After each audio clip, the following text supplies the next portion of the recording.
Good morning. Unique education channel पर आपका बहुत बहुत स्वागत है। कहते हैं कि अगर किसी चीज़ को एक बार समझ के पढ़ लिया जाए तो दिमाग से भूलता नहीं है। बस बात ये होती है कि उसको हमने कैसे पढ़ा है। हमने उससे बोर होके पढ़ा है, हमने उसको समझ के पढ़ा है, हमने उसको इंटरेस्ट लेके पढ़ा है, हमने उसको कहानी से जोड़ के समझ के पढ़ा है। जैसे आप रामायण की कहानी याद हो गई होगी आपको उसमें इंटरेस्ट था, पूरी कहानी आपको जानना था। रामायण में आपसे कुछ भी पूछा जाए आप आंसर बता लोगे, जबकि पूरी रामायण, इतनी मोटी रामायण आपने कभी नहीं पढ़ी है, फिर भी आप आंसर दे लेते हो। क्यों? क्योंकि उसकी कहानी में इंटरेस्ट था। हमेशा आपको टीवी में उस कहानी को जोड़ जोड़ के दिखाया गया, आपका इंटरेस्ट जगाया गया उसमें, तभी आपको वो याद हो गया है। तो आज हम आपको पूरा सल्तनत काल में कितने वंश हुए और उनमें किस किस राजा ने कौन कौन सी लड़ाइयाँ लड़ी, मुख्यतः क्या काम हुए, उन सब को एक कहानी के माध्यम से जोड़ के आपको समझाने चल रहे हैं। एक बार दिमाग एकाग्र करके समझ लीजिए। सल्तनत काल से कोई भी क्वेश्चन आएगा गड़बड़ नहीं होगा, ध्यान से समझने की कोशिश करेंगे तो। चलिए शुरू करते हैं। ध्यान से समझने की कोशिश करिए, आगे आपके सारे एग्जाम में ये बहुत काम आने वाला है। शुरू करते हैं। तो अगर सल्तनत काल की हम बात करें तो उसमें 5 वंश आते हैं। गुलाम वंश, खिलजी वंश, तुगलक वंश, सैयद वंश, लोधी वंश। अब इसमें अगर बात करें तो ये जो सैयद वंश है इसका कोई विशेष महत्व नहीं है। ये सैयद वंश का कोई विशेष महत्व नहीं है। आपको सबसे ज़्यादा महत्वपूर्ण जो लगेगा, उसमें सबसे ज़्यादा जो पढ़ना है आपको, सबसे ज़्यादा जो क्वेश्चन बनते हैं इन दोनों वंशों से बनते हैं। और गुलाम वंश में इल्तुतमिश से क्वेश्चन बनता है। लोधी वंश में तीनों लोधी वंश के जो शासक मुख्यतः रहे उनसे क्वेश्चन बनता है। तो आज मोटे मोटे फैक्ट देखेंगे, इन्होंने क्या क्या काम किया और इनको समझने की कोशिश करेंगे। समझने की कोशिश करना है आपको, पूरी कहानी को दिमाग बैठा के समझना है। समझ गए तो आप किताब से भी पढ़ लोगे तब भी आपको दिमाग में याद हो जाएगा। 10 साल बाद भी पढ़ोगे तब भी एक बार रिवीजन करोगे याद हो जाएगा। लेकिन ज़रूरी है कि आपको समझना होगा। चलिए शुरू करते हैं। बात करें अगर गुलाम वंश, शुरुआत गुलाम वंश से होती है। गुलाम वंश का जो समय था 1206 से 1290 तक था। तो कितने साल रहा होगा ये? 1206 से 1290, 84 साल। 84 साल तक गुलाम वंश ने शासन किया और इसका पहला शासक था कुतुबुद्दीन ऐबक। कुतुबुद्दीन ऐबक इस वंश का पहला शासक था। 1206 से 1210 तक 4 साल। सुनिएगा थोड़ी सी कहानी इसके पीछे। बात ये थी कि कुतुबुद्दीन ऐबक ये जो था, ये था सेनापति था। किसका सेनापति था? आप मोहम्मद गोरी का नाम सुने होंगे। मोहम्मद गोरी अफ़गान में था, वहाँ से आया था यहाँ पर। अफ़गानिस्तान में गजनी वंश की स्थापना की थी ये। तो वहाँ पर एक आदमी था गजनवी, याद होगा आपको। उसी गजनी के पास में एक छोटा सा पहाड़ी प्रदेश था गोर। गोर का ये शासक था, गौरी अपने आप को बोलता था। तो मोहम्मद गोरी जब वहाँ से यहाँ आया, अफ़गान था, ध्यान दीजिएगा, अफ़गानिस्तान से आया था और इसने भारत पर आक्रमण करना शुरू किया। अब इसकी कहानी हम नहीं पढ़ेंगे, हमें पढ़ना है सल्तनत काल। तो सबसे पहले तो जानेंगे ये आएगा कैसे। तो ये आया तो यहाँ पर जब भारत पे आक्रमण किया तो तराई के मैदान में, हरियाणा में है तराई, तराई के प्रथम युद्ध में, तराई के मैदान में पहली लड़ाई होती है 1191 में। 1191 में तराई के युद्ध में ये इसकी लड़ाई होती है पृथ्वीराज चौहान से। पृथ्वीराज चौहान से ये लड़ता है और हार जाता है, तो वापस लौट जाता है। फिर 1 साल बाद पुनः 1192 में फिर से आता है और अब की बार ये पृथ्वीराज से लड़ाई करता है तो पृथ्वीराज चौहान को हरा देता है और इस बार यह दिल्ली तक अपने शासन को पहुंचा लेता है। दिल्ली में तोड़फोड़ करता है, लूटमार करता है। इसी समय से पता चला कि जहां से गौर से आया हुआ है वहां पर कुछ लोगों ने विद्रोह कर दिया है।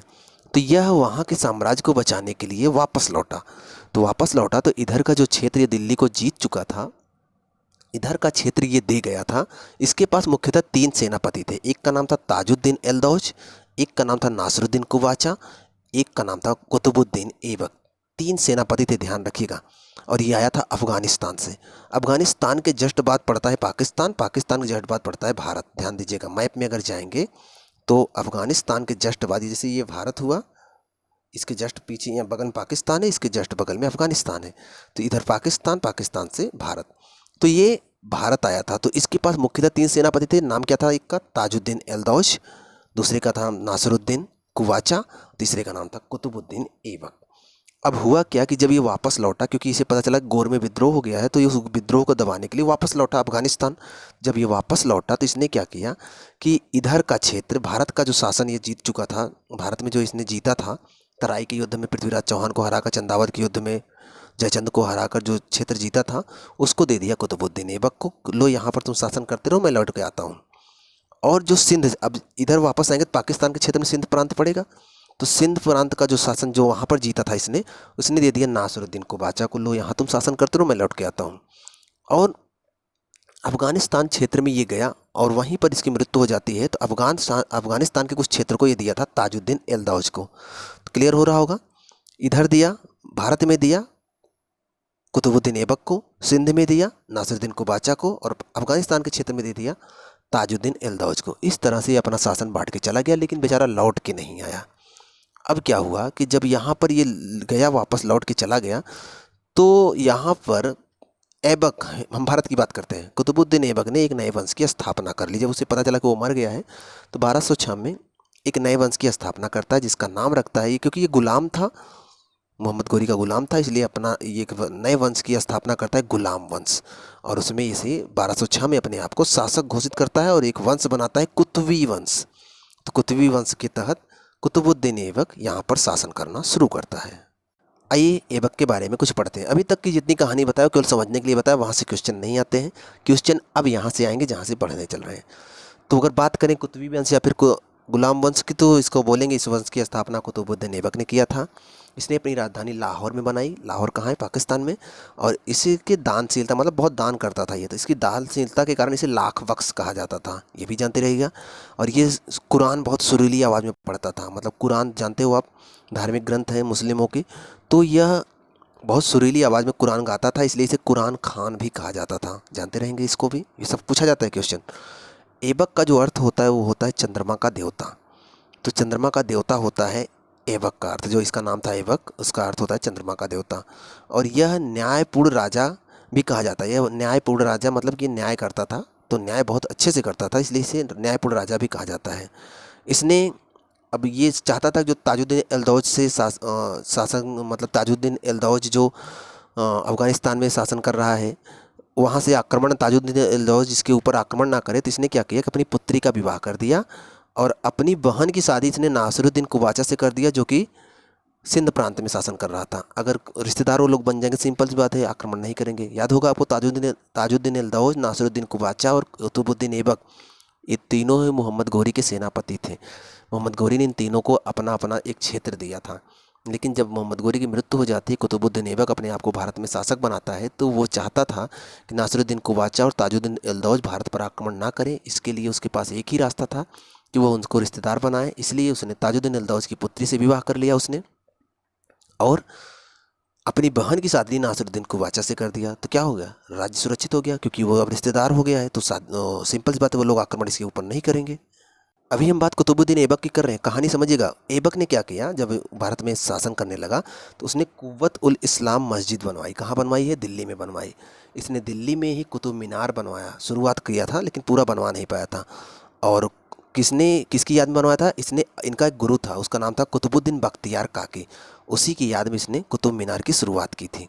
कुतुब मीनार का जो पहला मंजिला था ऐबक ने बनवाया था। दूसरा, तीसरा और चौथा मंजिला इल्तुतमिश ने बनवाया था। कुतुबुद्दीन ऐबक के जस्ट बाद इल्तुतमिश शासक बनता है, हालांकि कुछ समय उसका बेटा बनता है, लेकिन इल्तुतमिश ही माना जाता है। तो उसने दूसरा, तीसरा और चौथा मंजिला इल्तुतमिश ने बनवाया था, शुरुआत ऐबक ने की थी, याद रहेगा आपको। उसके बाद तूफान की वजह से चौथा मंजिला टूट गया था, तो क्या हुआ, उसको बनवा कर और पाँचवा मंजिला भी बनवा दिया फिरोज शाह तुगलक। तुगलक वंश में जाएंगे आप ना, फिरोज शाह तुगलक मिलेगा। तो तूफान से जो चौथा मंजिला टूटा था कुतुब मीनार का, उसको भी बनवाया और एक मंजिल और बनवाया, पाँचवा मंजिला भी बनवा दिया फिरोज शाह तुगलक ने। और 1210 ईस्वी की बात है, लाहौर में पोलो चौगान है, खेलते हुए घोड़े से गिरकर इसकी मौत हो जाती है। एक बात जानते रहेगा, इसने ना तो अपने नाम से सिक्के चलवाए थे और ना ही कोई खुतबा पढ़वाया था। दरअसल जब राजा सिंहासन में बैठता तो खुतबा पढ़वा, जैसे शपथ बोलते हैं तो वो खुतबा पढ़वाते थे, तो ये ना खुतबा पढ़वाया था अपने नाम से और ना ही कोई सिक्का चलवाया था। तो ये इसके बारे में तमाम महत्वपूर्ण जानकारियाँ हैं, जानते रहेंगे, दिमाग में बैठा रहेगा। यहाँ से क्वेश्चन बनते हैं, अगर आप इनको कुछ भी याद रखेंगे तो ऐबक से क्वेश्चन गलत होने वाले नहीं हैं। अब आगे बढ़ते हैं। यहाँ पर एक नाम देख रहे हैं आप, आराम शाह। कुतुबुद्दीन ऐबक का ये बेटा था और आराम शाह 1210 से 1210 ईस्वी में, मतलब 10 में कुतुबुद्दीन ऐबक की मृत्यु होती है, तो ये शासन बन जाता है और 4-6 महीने ही था। और ऐबक का ये बेटा था, तो कुछ समय के लिए शासक बन गया, ज़बरदस्ती जाके गद्दी पे बैठ गया।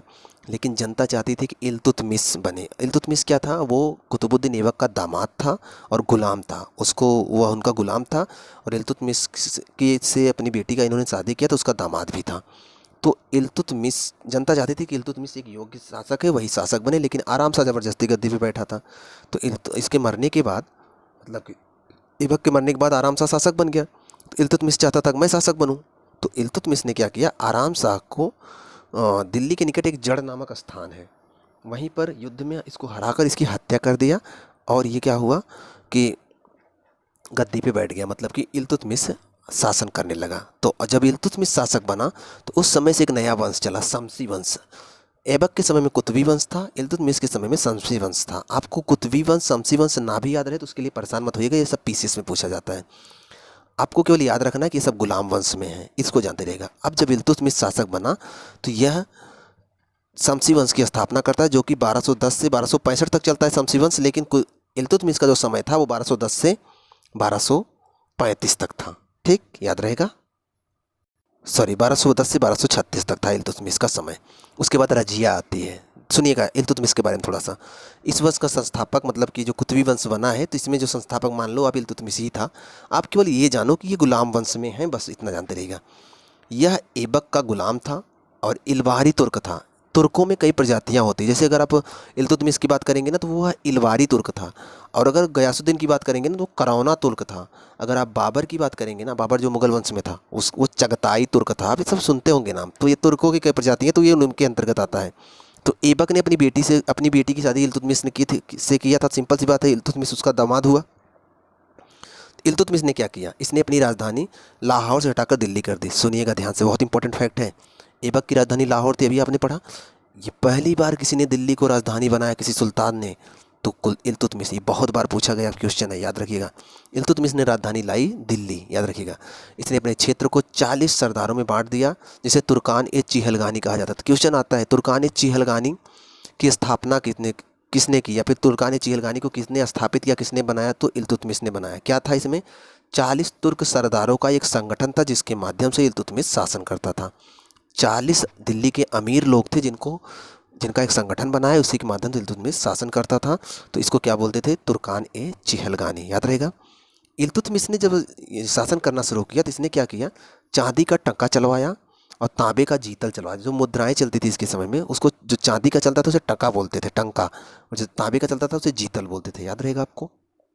इसने काजी और अमीर ए दाद की नियुक्ति कि जिनका कार्य न्याय व्यवस्था देखना, मतलब काजी एक पद बनाया और अमीर ए दाद एक पद बनाया। इनका काम क्या होता था कि समाज में न्याय व्यवस्था देखना, न्याय करना, ये तमाम काम करना। इल्तुतमिश ने ही भारत में इक्ता व्यवस्था शुरू की। इक्ता व्यवस्था समझते हो आप? इसके तहत अधिकारियों को वेतन नहीं दिया जाता था, ज़मीन का एक टुकड़ा दे देते थे कि यह ज़मीन आपकी है, इस पर खेती करिए, या फिर किसी को दे दीजिए, इस पर टैक्स वसूलिए, तमाम काम करिए। तो यह था इक्ता व्यवस्था। पूछा जाता है इक्ता व्यवस्था भारत में किसने शुरू की? तो इल्तुतमिश ने ही शुरू किया था। इसमें क्या करते हैं, ज़मीन का एक टुकड़ा अधिकारियों को वेतन के रूप में दिया जाता था। हालांकि अगर बात करें इक्ता व्यवस्था की, तो इसका सबसे पहले प्रयोग मोहम्मद गोरी ने किया था। लेकिन मोहम्मद गोरी भारत में शासन नहीं कर रहा था, इसलिए हम मोहम्मद गोरी को भारत में एकता व्यवस्था की शुरुआत का जन्मदाता नहीं कह सकते ना। हम किसको कहेंगे? इल्तुतमिश को कहेंगे, क्योंकि इल्तुतमिश इस समय भारत में शासन कर रहा था, याद रहेगा आपको। आगे चलते हैं। इसी समय चंगेज खां ने आक्रमण किया था, और वह मंगोल था, मंगोली था। मंगोलिया, आप याद नाम देखे होंगे, चीन के जस्ट ऊपर मंगोलिया है, तो मंगोल का शासक था वो। चंगेज खान मंगोलिया से था। मंगोलिया से वो आक्रमण किया जब अफगानिस्तान के क्षेत्र में किया। तो अफगानिस्तान में कौन था? ताजुद्दीन एल्दौज, हमने बताया था, वहाँ पर नियुक्त किया गया था, गोरी ने नियुक्त किया था। ताजुद्दीन एल्दौज पे जब आक्रमण किया, ताजुद्दीन एल्दौज उससे न लड़कर वो आया भारत के क्षेत्र में और आक्रमण कर दिया इल्तुतमिश के ऊपर।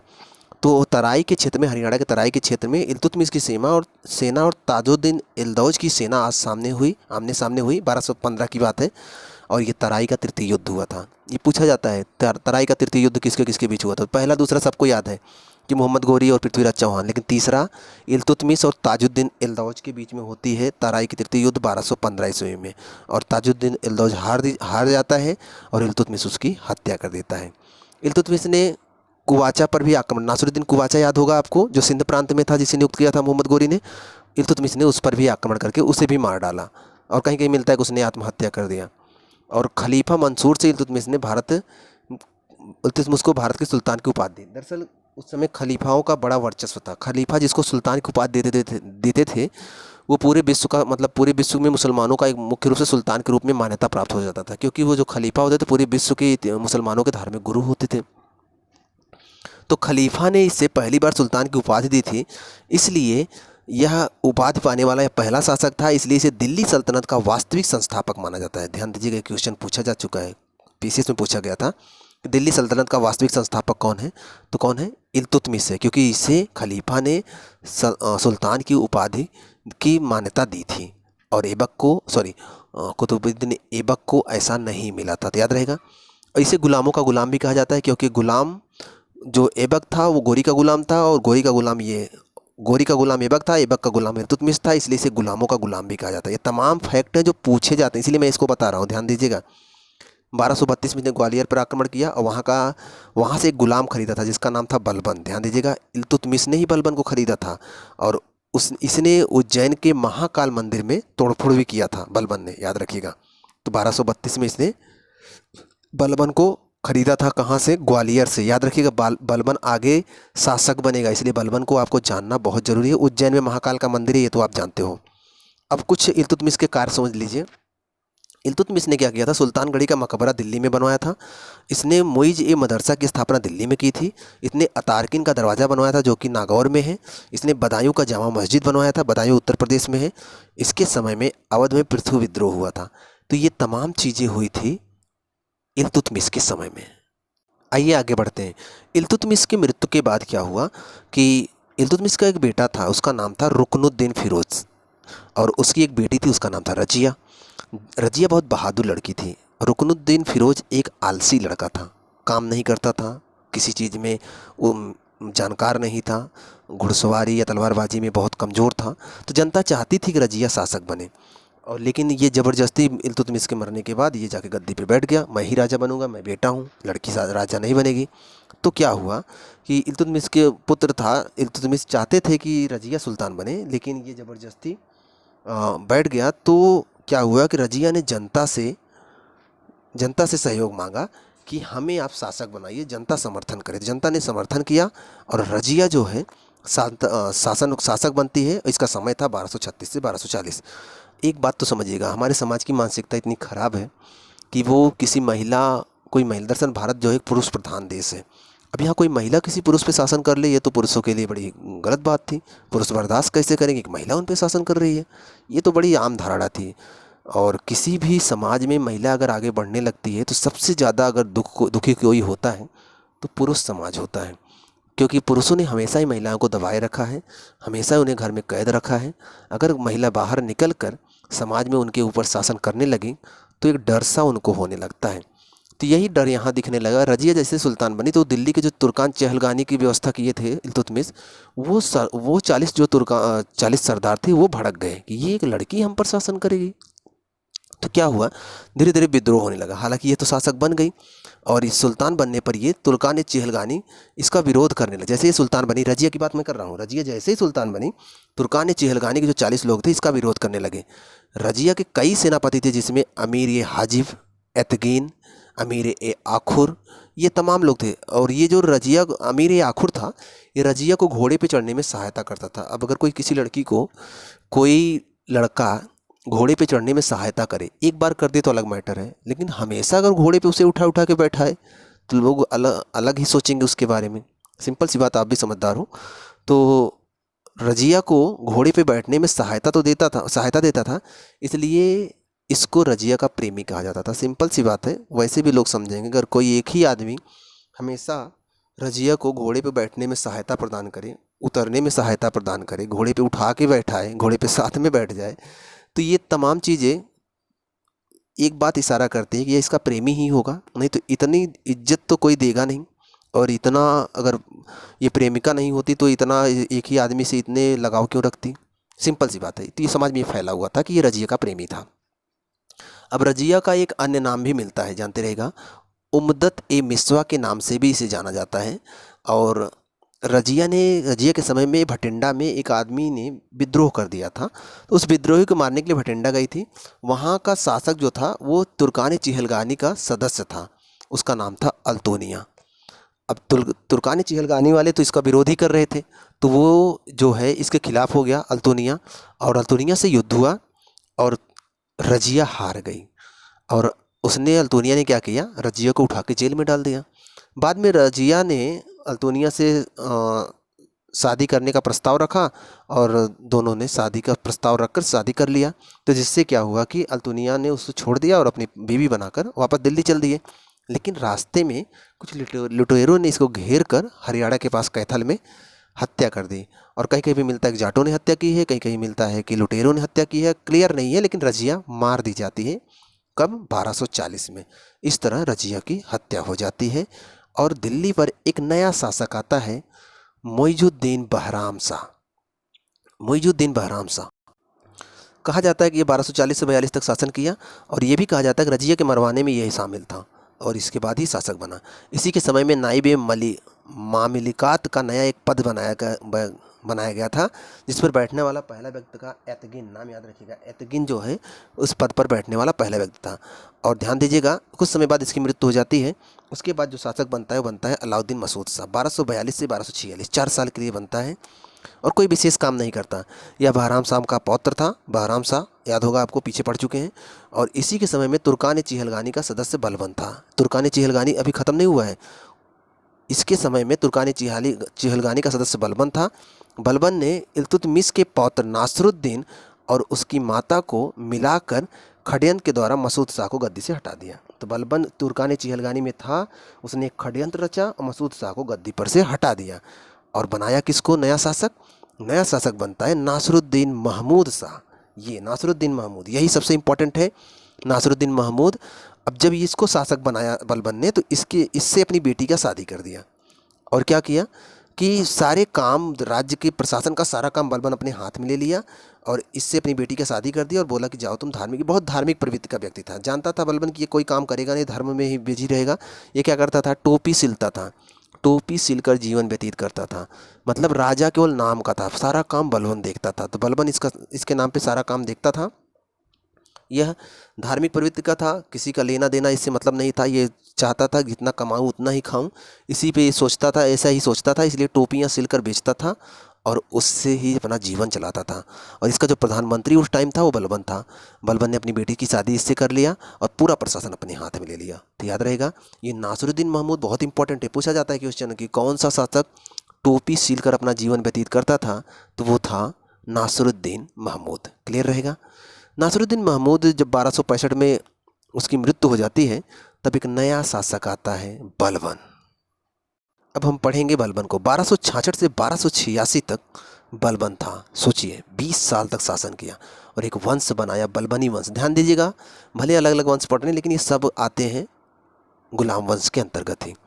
और इस सन में जो बलबन था, बलबन मोस्ट इंपॉर्टेंट है। बलबन और इल्तुतमिश ही मोस्ट इंपॉर्टेंट है पूरे में।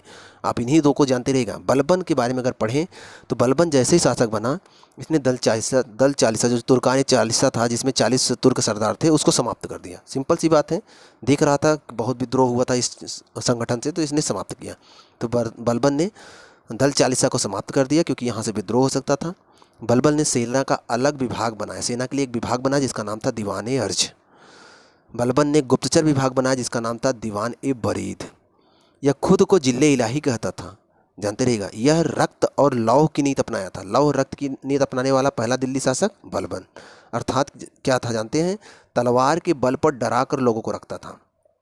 इसने अपने सम्मान को बढ़ाने के लिए सिजदा और पाबोस शुरू किया। सिजदा मतलब आइए सामने मेरे बैठ जाइए, झुक के प्रणाम करिए और बैठ जाइए और मेरे पैरों को चूमिए। पाबोस, सिजदा सर झुकाइए, पाबोस पैर चूमिए। तो ये बलबन ने शुरू किया था, सबके लिए किया। जो नहीं करेगा मरेगा।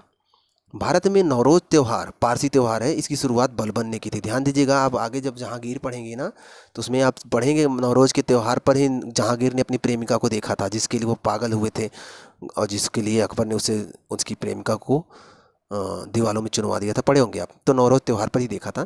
यहाँ हम पढ़ते हैं कि इस त्यौहार की शुरुआत भारत में किसने करवाई, तो बलबन ने करवाई। इसके समय में बंगाल में विद्रोह हुआ, तुगरिल खान ने किया था। इसने विद्रोह को दबाया और सबको खंबे में कील से चिपकवा दिया। मतलब कि सबको पकड़ा और खंबे पे लगाकर कील ठुकवा दिया। सोचिए कितना खतरनाक था। इसे दिल्ली का रक्षक कहा जाता है। इसने पाकिस्तान में 6 किले लाहौर, दीपालपुर, मुल्तान, सुमन, सामना में और उच्छ में 6 किले बनवाए थे। बलबन का सबसे योग्य बेटा था शहजादा मोहम्मद। मंगोल आक्रमण में मारा गया था। बलबन बहुत दुखी था। मंगोलियों ने आक्रमण किया था, उसमें उसका बेटा शहजादा मोहम्मद मारा गया था। बलबन बहुत दुखी हुआ था। तो बलबन ने, उसका एक बेटा और था, उसका नाम था बुगरा खां। बुगरा खां को सुल्तान बनाने के लिए बंगाल, वो दरअसल उसमें बंगाल में गवर्नर था। जो बलबन का दूसरा बेटा था बुगरा खां, वो बंगाल में गवर्नर था। तो जब उसका पहला बेटा शहजादा मोहम्मद मारा गया तो बलबन बहुत दुखी हुआ। तो उसने अपने दूसरे बेटे को राजा बनाने के लिए बुलवाया, लेकिन वह इतना आलसी था, वो आने से मना कर दिया। बुगरा खां का बेटा कैकूबाद सुल्तान बना। बुगरा खां नहीं है तो उसके बेटे कैकूबाद को सुल्तान बना दिया गया। और जानते हैं, ये जो कैकूबाद था, इसने भी कई शादियां की थी, काफ़ी रंगीला था भाई। कई शादियां किया है, सिंपल सी बात है, महिलाओं में ही बिजी रहेगा, राजकाज क्या देखेगा। काफ़ी रंगीला था। बाद में भी इसे भी लकवा मार दिया और ये मर गया। लकवा समझते हो ना, लकवा मार दिया और ये मर गया। इसका एक बेटा था, क्यूमर्स नाम था, शमसुद्दीन क्यूमर्स उसका सेनापति था जलालुद्दीन खिलजी। तो क्या हुआ कि जलालुद्दीन खिलजी ने शमसुद्दीन क्यूमर्स को मारकर पूरा वंश ही खत्म कर दिया और एक वंश की स्थापना की। उसका नाम क्या था? खिलजी वंश। तो खिलजी वंश को हम आगे पढ़ेंगे। यहाँ पर से गुलाम वंश 1290 में ख़त्म हो जाता है। अब याद रखिएगा, इस वंश में 3 वंश बने, कुतुबी वंश, शमसी वंश, बलबनी वंश। हमने सबको बताया था आपको। कुतुबी वंश ऐबक से संबंधित था, शमसी वंश इल्तुतमिश से संबंधित था, बलबनी वंश बलबन से संबंधित था। और बलबन के दरबार में जो विद्वान थे उनके नाम सुन लीजिए, क्वेश्चन यहाँ से बनता है। बदरुद्दीन बजानिया, फरीदुद्दीन गजनवी, मौलाना काजी कुतुबुद्दीन, मौलाना तबरीन, शेख महमूद। और एक बात जानते रहिए, बलबन ने दिल्ली में लाल महल बनवाया था और अपना मकबरा भी बनवाया था दिल्ली में ही। कैकुबाबाद ने अपूर्ण किलोखोरी का एक मंदिर भी दिल्ली में ही बनवाया था इसने। और ये बात तो हमने आपको बता ही रखा है कि इल्तुतमिश को गुलामों का गुलाम कहा जाता है। तो यहाँ से गुलाम वंश समाप्त होता है। अगला वंश है खिलजी वंश। खिलजी वंश को हम सोच रहे हैं अगले वीडियो में कवर करेंगे, काफ़ी लंबा वीडियो हो गया है। हालांकि अगर ध्यान से सुने होंगे ना तो गुलाम वंश से क्वेश्चन कभी गड़बड़ नहीं होंगे। खिलजी वंश रह गया है, उसके बाद तुगलक वंश है, उसके बाद लोधी वंश है, सैयद वंश है। 4 वंश और हैं जिसमें सैयद वंश काफ़ी महत्वपूर्ण नहीं है, खिलजी वंश महत्वपूर्ण है। अगर ये वीडियो आपको समझ में आया होगा तभी अगला वीडियो खिलजी वाला बनेगा, नहीं तो इसको यहीं पर रोकेंगे। और आप बताइएगा कि आपको पूरी कहानी इधर से समझ में आई है कि नहीं आई है। वीडियो कैसा लगा ज़रूर बताइएगा। अगर चैनल पे पहली बार आए चैनल को सब्सक्राइब कर लीजिए। मिलते हैं नेक्स्ट वीडियो में, तब तक आप पढ़ते रहें।